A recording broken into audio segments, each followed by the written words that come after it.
What is up guys, Kane here, and in this video we're going to go a little bit over my account and the future plans that I will be making for it. So the future plans, as in quite a few games, have to be made to plan ahead and get stuff which is not easily obtainable, like basic materials just to upgrade your account. What you need to do is you need to plan the special materials or equipment or features that you have to add to make your account more powerful.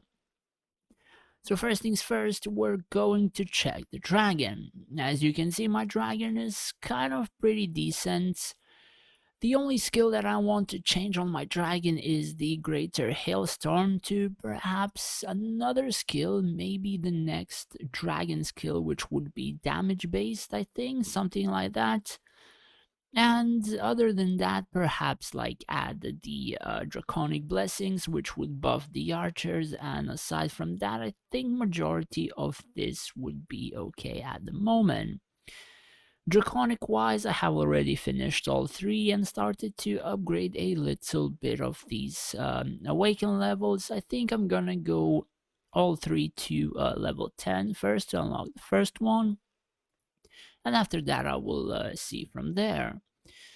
And I do believe that's pretty much it in terms of dragons. I do like the current stage that I'm in. It's not too overpowered, and it's not that a lot considering the fact I'm VIP 13, and I'm able to beat quite a lot stronger players in terms of PvP.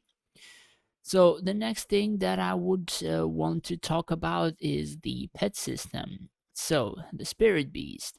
Now, as you can see, I have the pink pets level 59 and also 5 stars and quite close to level 60. So the thing about pets is a lot of players spend a lot of Linari on them, and whether or not it's good, it's questionable. So they have added new pets to this game, and I think to get this pet to about 5 star, it should cost more than double the amount than it would usually cost for getting something like true prisms, dragon skills, and all that kind of stuff. So the difference between these two pets is their skill. So this one adds extra attack speed, accuracy, and all A stats on the pet, which would in terms become like the following bonuses for the units. So these ones give S and B, so some of the defensive stats are less and some of the offensive ones are higher. And the skill gives you attack and damage reduction. So the other one is attack speed and accuracy, and this one is attack and damage reduction. So the skill in a sense is quite good. In some cases even strong, but 40,000 to 50, 60,000 Linari it's not that much of a big deal for a skill that would last 16 seconds on your field. And by that I mean quite a lot of players get overboard on spending with pets, especially if they're not VIP like 15 or above. So personally, I would stick to this pet for now until they add like more options to gain Linari, or you get majority of your achievements already on account, and then you could perhaps focus on this pet, or you may get some of these ones. I cannot really check because most of my pets are 5 star, but you get Omni Stones from particular things like this, for instance. So this can turn to, I do believe, 12 ping shards for the pet. So some stuff like this can actually be pretty decent, and if they start adding it in multiple events, this can be very good. And in a sense, it wouldn't cost 50,000 or 60,000 Linari just to get Ping Pet 5 star to be used on, let's say, late game or mid game account for majority of the players. So the Linari cost would be reduced, and then it would be pretty efficient to get such a pet. But until now, it's not very advised. So the next thing I would like to talk about is the Reliquary. So my reliquary is on a pretty decent level that I have maxed the three skill trees. And just recently, as I got this unlocked and my field started to perform quite decently, at least in the very beginning. This one, however, requires so much points that to upgrade this, I'll probably need like 1 to 2 months per, I don't know, each upgrade on this. It really depends how much free materials and free theurgic shards some events would give, but since I started adding quite a few more of them, it's become a little bit easier. Now, in terms of the skills, so I would advise majority of the people to upgrade them to level 10 first, all of them, like 40 to level 10, as these theurgic shards are very, very crucial, at least for the smaller spenders. And the heavenly gifts and whatever, I don't even know if I'm gonna fill this in the very near time. It's just so friggin' hard to get these, it's insane. So as you can see, majority of the pink ones or purple ones I already have at 3 stars, some of them 2-star, but I'm missing 80 shards. And from upgrading to 3-star and wanting to upgrade to 4-star, as you can see here, it required 160 shards, so it's double than what it would cost right now, which is 80 shards. So keep that in mind if you have a 3-star like this.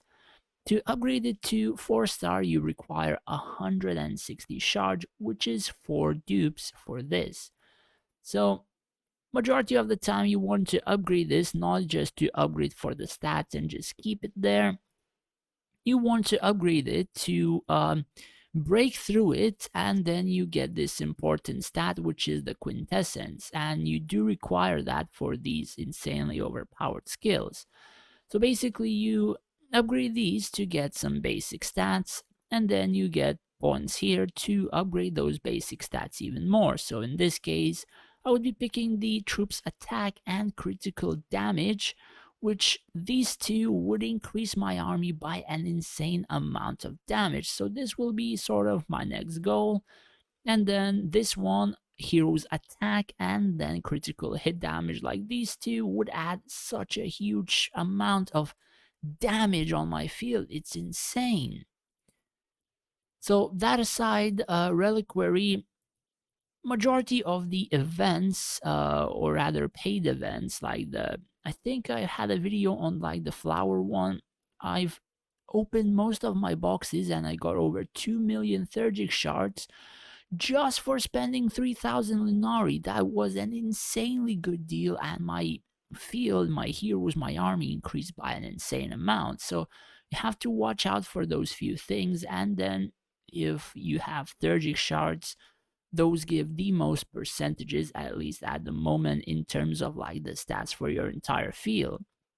Like even your temple doesn't give as much as the reliquaries, but keep in mind the temple percentages, I do believe, also above the reliquary ones, because 2% from the temple in terms of HP can sometimes boost like 5 to 7,000 HP, while 2% from this doesn't actually even give 2k, it just upgrades to like a sort of percentage from base HP, I suppose, while the temple is like the true percent. I'm not entirely sure on the exact numbers, but I know temple's percentages are pretty low, but they give a lot more stats, while this a lot of percentages, but a lot less stats. So keep that in mind. But these percentages are a lot easier to obtain, and eventually, that even if you get like 20% here, it will still be better than the same or higher even cost to get the temples 2% in terms of like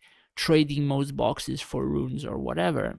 Like you get the runes from literally everything at the moment, like basic events, bi-weekly events, all that kind of stuff. So they've made this feature quite accessible even to free-to-play or small spenders, given the fact that they play the events or participate in them or be part of a pretty decent group. So for example, like even let me just check, Like even the pinnacle, right? This event will give you like 30 plus 2 runes, which in terms means if you add them all together, that's 10 plus 3 runes for almost anyone, plus like basic plus ones, all that kind of stuff, as well as the which one is it, Shadow Legion gives runes, Dark Dimension I do believe also gives runes. Yeah, like you get runes from literally everything, but you don't get Theurgic shards and relics from almost anything. So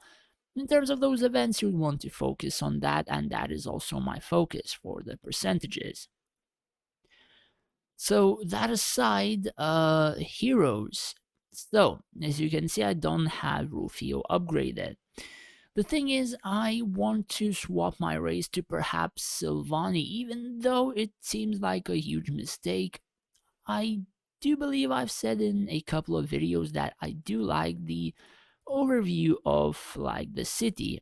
So for example, Rakan are my second favorite race just because of this view. Like you're staring at this view for like 30% of your game. And Silvani, I do like nature, I do like trees, all that kind of stuff, you know. So personally, I would want to play Silvani, but I feel like they are quite weak for what they're able to do, and you have to benefit, or rather, have good heroes to play that race. So you have a strong front line, but the back line is like a scaling DPS further and further, while the heroes will do majority of the work in either buying that time or killing the enemy. So Rufio, I do believe, is a big part of playing Sylph, so you will jump into the backline and CC the archers or kill them, and at the current moment my Rufio is pretty weak, and I don't even have a proper artifact 5-star for him. So at the current stage, I think I'll remain as Rakan, but in the future I may turn Sylph. So my formation currently is based of rogues, sages, generals, and one mage, which is Valerie. Now, as you can see, as I've said in a previous video, the itemization on her is not that good, but you don't need a lot of stuff for Valerie for her to start exploding stuff. All you need is just a proper prism, somewhat half-ass artifacts. Perhaps I'll change it in the future with Manila Codex if I make it 5-star, and then perhaps she will be better. As at least this one just gives accuracy 50% if it doesn't give damage, as I do not know whether majority of her damage is like added from the attack, which would be physical, or the magic is on top, or all that kind of stuff. So I just assume damage as like overall damage or whatever. So that aside, my generals, my other stuff is pretty decently decked out. I have decent number of stats, given the fact that I'm also trying to get a little bit of magic, but essentially I will try to max my might and my stamina just to make sure I win on those two stats.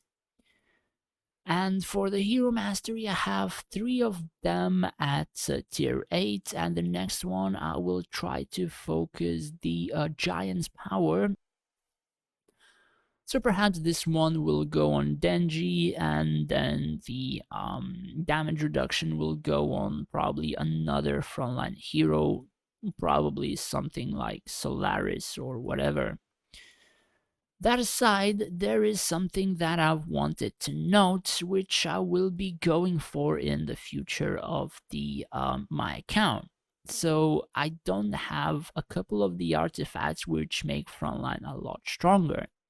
So for example, this called the Hellguard, the 3-star effect says it recovers 8% of max health per second for 30 seconds at the start of the battle. Sure, it has other buffs like reduction of attack speed and movement, reducing damage done on your hero and all that kind of stuff, but the 3-star effect paired with the, let me see, paired with Virian's Flawless Band of the Bishop, when healed, 15% of healing received is also passed on to all nearby friendly units, is quite a lot. Like this will be healing the army for 15% of health that variant is regaining. So I do have Astrarian Fati, I do have this, and I also have one of the hero masteries, which would be giving him the 1 second, giving him 5% health per second. So this hero mastery, the Band of the Bishop and Astrarian Fati, is going to make like this hero heal the front line with a crazy amount. So for example, if I bought the Hellguard and placed it on, let's say, my Balrog or even Warmaker's main, which also has like a gradual heal, I would place the Band of the Bishop on him and he will start healing like friggin' crazy as well. So the thing about this is that there are two gladiator artifacts that would make your front line a lot overpowered, and that is more or less the future goals of my account. So I can buy that right now, but I don't think that this event is really that good to spend any money on, and I usually do, if I do spend money, I spend on events that actually make sense and give you a lot of rewards. Like this one, you can either win 1000 scraps or like, I don't know, 20 relic chests or 1 day rush. And for spending like 20 bucks, I don't think that this is that valuable. Like the luck of getting like these two instead of like the rest of this is insane. Um, I would personally want to get like the Omni shards or like 1,000 Thurgic shards or whatever, but to get those, it's so rare. Usually, all the time, you get like the shittiest rewards in this, like this, and even the 94,000 Draconic. That even though it's good, yes, it's 94,000. It's not that useful as, let's say, the 1,000 Thurgic shards or Omni stones or whatever. And majority of the percentages to pull here are pretty rigged, and you need to be extremely lucky. So not gonna spend 20 bucks to get like these two things right here. So essentially, I'm gonna wait for a more decent spending event before getting those two artifacts, as advised for a majority of other smaller spenders. So that aside, hero research is the next thing that I will be going through. So now, as you can see from the previous videos, my mage research was quite low, and now I've focused a little bit on it after finishing my tier 12 on my rogues and mechs. Now, there aren't a lot of DPS that mechs and rogues can receive from this. Yeah, just damage reduction or whatever. And this one is chance to stun. It's not that insanely overpowered. So instead, I want to upgrade a little bit of damage so my Valerie could pop off. So the few of the researches that I have to focus is the tier 9 that's left, and also tier 12, which I am leveling, which will also add magic, which would also make her do a little bit. And after that, I'm gonna get like 30 in the arcane flows or something. And then I will heavily focus either the sages and generals or the gladiators and paladins. So sages and generals will be for overall buffing my entire field in like health, damage, tankiness, or whatever. Adding gladiators, I would have an insane frontline as well as be able to use Rufio. So from these two, I will highly likely focus the gladiators and paladins. Now, I'm not entirely sure how far I will go with the mages and necromancers. I am only using Valerie because Valerie is like at the moment the most broken hero in the game. You don't need a lot of stuff, like you don't even need the tier 12 or tier 9. All you need is the tier 7 and 8 and a prism, and Valerie is just popping off like crazy. So pretty much that is like what you need to make one hero insanely overpowered. Like the Nora from a year ago. Now Nora is like half-ass, something like that. It's not that overpowered. I know Valerie is the insane overpowered with almost not many resources put onto her. But highly likely gladiators will be my next goal, and then I will be able to have a tankier frontline. That aside, army research are pretty generic. You have two trees which are focusing. The buffer is so-so. The archers I will eventually finish in 2 weeks. The tier 14, which at the moment adds crit chance and accuracy, which you do require.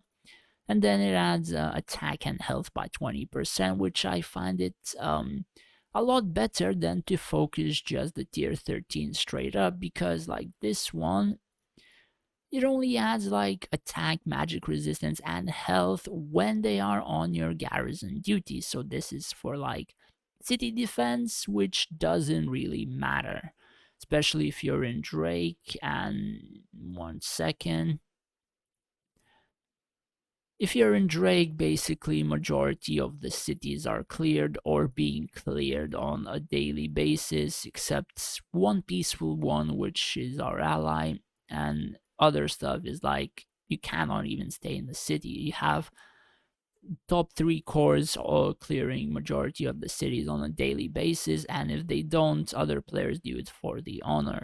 And you want to upgrade those researches for more stats instead of like city defense. So I'm gaining accuracy, crit chance, and eventually 20% attack and HP. In which case, upgrading the other one would only benefit me 17.5 and then city defense. So I'm getting a lot more attack and health, as well as accuracy and crit chance. So keep that in mind. More stats are always beneficial to get as early as possible rather than later. So from majority of these things, I think that this is pretty much it. There is not that much to cover up except for like a specific artifact, some gears on your hero. So the further you play, the more flawless equipment you can craft, and majority of your equipment is going to look as random as this. So some weapons do cost a lot to craft, and you might need like millions and millions of honor to make some flawless. So some weapons may not look as good right now on my heroes as they are, but eventually I will make sure to craft them properly. So for example, my Virion is pretty much decked out 252 command, and keep in mind the Tempering Charm is not yet finished. So whenever this is 5-star, I will eventually make this 260 command or something, and as I'm playing Rakan, this is a lot of HP for my humanoid units. Perhaps I will try human as well, I'm not sure.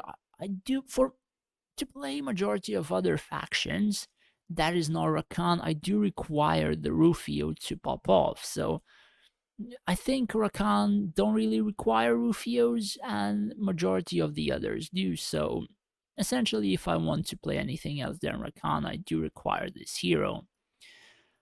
Other than that, so like I said, majority of the stuff you will get flawless the further you play, so you shouldn't put too much thought in it, and instead just play the game, play for achievements like the dragon skills, like the prisms, which is a must have, like the true emeralds, the true rubies, and I do believe I have one true amethyst on my Solaris, yeah. So you have to play for the true prisms, which gives a lot, and I do mean a lot of stats for your entire field instead of something like the current pet, which you will have a low star, and low star equals a lot less stats for your entire field. In terms of PvP at my current stage as VIP 13, at about almost 7.5 months of playtime, 8 months of playtime, I am 3,600 points almost. So on my realm, I am ranked 12, very close behind the other guy as well as close to another guy from our group, but in another color. He has one castle above me. He has a bit higher core, or no, lower right now. And this guy has a bit higher, but he has two castle tiers above me, which is tier 16 frontline and tier 16 archers. So those 16 archers were a huge hit towards my field. My frontline wasn't as tanky as when he had them tier 15. So pretty much some tiers do mean quite a lot as well in terms of PvP. And in terms of battles, it really depends whom I'm facing. So the first fight here, this guy is a whale probably from earlier servers, so he had less time to work on the core, and he has a lot of core power.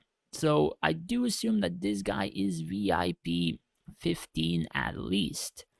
So his front line is pretty damn good. He has a lot of crit hits, resistance, a lot of healing received, I do believe. Let's check again. I misclicked. Yeah, healing received friggin' 90%, dude. 45s on his equipment. Archers, pretty good archers as well. Friggin' 260 critical hit damage, dude. He has almost level 50 equipment. However, this one is still dwarf for some reason. So yeah, let's check his dragon. A decent dragon. His draconic is not yet max. So yeah, he's from a newer server and he's a friggin' high spender. Dragon is quite good. I think it's two. Yeah, two advanced skills, as well as some health recovery or whatever. Let's check. So his archers did an insane amount of damage. However, my heroes, as I said before, Valerie insanely overpowered, and my Basric is just insane. So healing done, my Vega, Turtle, Dragon, and then they have his Mira. Does she have the Bishop?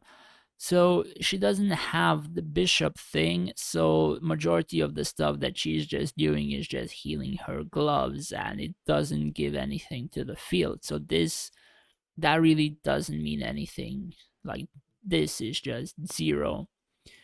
So the dragon healed quite a lot, and I do not understand why the hell my dragon heals so little, but probably because majority of the other things overheal my army or whatever, same as variants, so the dragon doesn't have whatever to heal. Perhaps that is the reason, but like the other dragons always heal too much. And in terms of damage, now I have recently upgraded my archers, their equipment, to get 123 crit damage. Now this isn't a lot, but I had this number at 41%. Now I have it at, I think, 141 because I changed one equipment, but this should have changed their damage by quite a lot.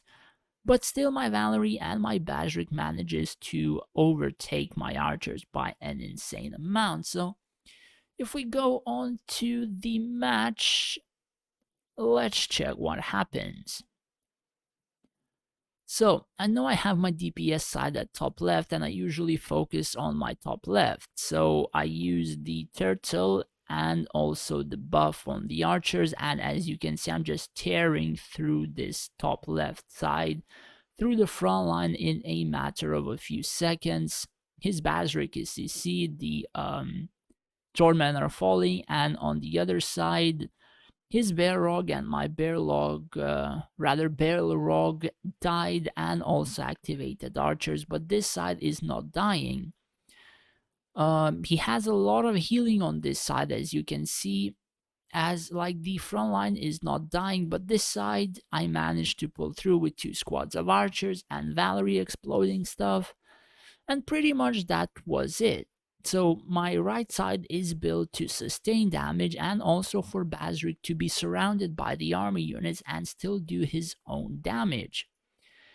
But for this sustained side to actually be pretty overpowered and pretty tanky, I do require those two artifacts in terms of Warmaker's Main and also the Hellguard for that to happen. So there are some stuff like fighting level 50 guys, because I don't even understand why they're here. Like this human, I think he just returned to the game or something. Now I've beat level 50 guy, but his army isn't really that special and he doesn't have a lot of buffs or stuff like that, because fighting this guy I just obliterated this field, while this guy was a lot harder and he's 5 castle levels lower. So in terms of other guys, I do believe this one was a little bit harder as well, but he had the black dragon. But as you can see, like friggin' Valerie did 174 million damage, and my, like, dude, look at this friggin' like Valerie. Can you tell it's OP? Like, look at this artifact, man. It's not even an arcane flux. Like, 174 million damage. Like, dude. So, yeah, that's pretty much it. Like, just focus on what is OP, what is good, and you just roll with it. And currently, Basric and Valerie seems to be overpowered in the mid game. And my Basric has pretty decent stuff like the Drake sets, the Halcyon's Edge 4-star, and also the Verling Blade, which is literally made for Basrics. So in terms of like this Prism, Basric activates this hero bonus every single basic attack, because his basic attack is like a 3-part thing. He stabs 3 times in like a split second, so this is like 70% of attack damage whenever Basric attacks. It's pretty goddamn good. So yeah, that's pretty much it. I think I'm gonna reach 3,600 before I even reach 7 mil core, which is pretty decent considering the fact I am castle 30, or rather 45, with tier 15 units, and the higher I will go, the higher I will reach. So currently my focus is a couple of artifacts, get them to +2 and +3 stars, getting flawless band of bishops on a couple of my gladiators, upgrading the gladiators, and potentially swapping my race to Sylph in the future because I like them. So anyways, that's pretty much it for the video. I think I covered up most of the parts. Heroes, artifacts, dragons, pets, whatever. Thanks for watching, guys, and stay safe out there.